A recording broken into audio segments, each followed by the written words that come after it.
Magical stuff. Anna B. Savage live in session. And so, Anna, the album You and I Are Earth, we'll talk about that in a short while. But since we last met, you toured with St. Vincent. Yeah, I did. How was that?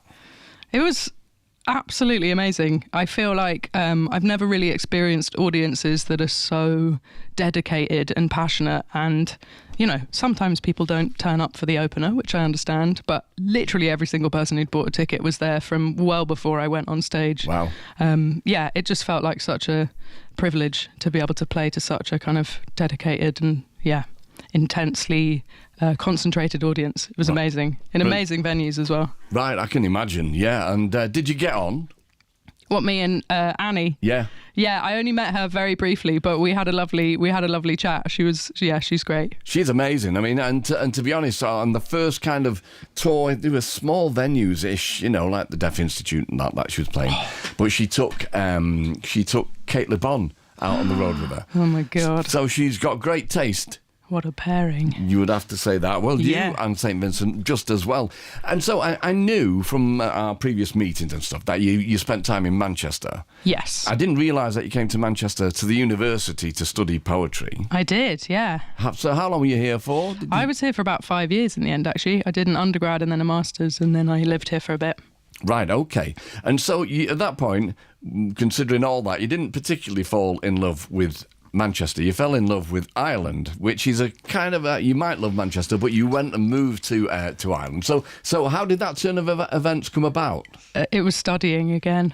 Right, okay. I'm a little nerd. I studied in Dublin, and then I ended up moving to the West Coast and then falling in love. So yeah, that's why I've ended up there. But I do love Manchester. I want to make that very clear. Okay, all right.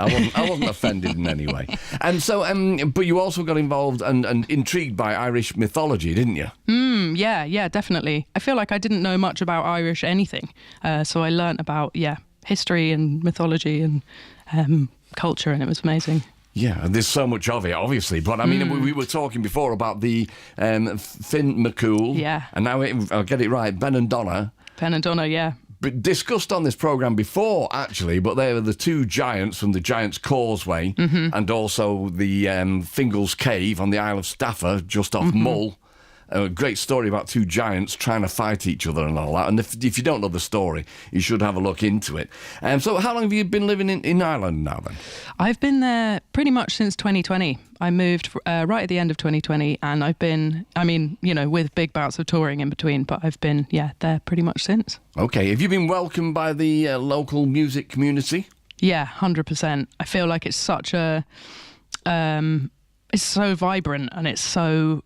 I feel like Irish music at the moment is just the best music out there. So I'm very lucky to be kind of slightly riding on the coattails, I hope. Right. I'm just like looking at everyone and being like, you guys are amazing. And then, I've got to meet some people and I've got to play with some people on this record, and it's just been glorious, to be honest. You do live on the coast, or by the coast, don't you? Yeah, I live on the coast. Okay, how did you find actually leaving the city, and moving to such a brilliant, beautiful, rugged, rural kind of setting? Yeah, it's interesting. It's definitely a big change from London, where I grew up. But I feel like, I'm very greedy, so having both is the absolute ideal scenario. I still come back to London a lot, but obviously London is hectic and overwhelming and stressful. And Donegal is not hectic and stressful in the same way. Sometimes it is weather-wise and kind of landscape, it's quite dramatic, but it's the perfect antidote to being a human in a city, is being a human on the west coast of Ireland.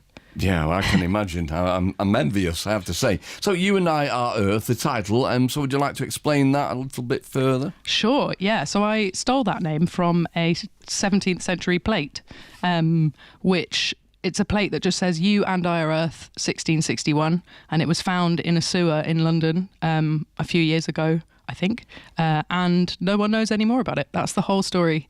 And I just think, as a sentiment, I couldn't imagine anything more romantic than that, except maybe Machiolhu, which is You on My Music.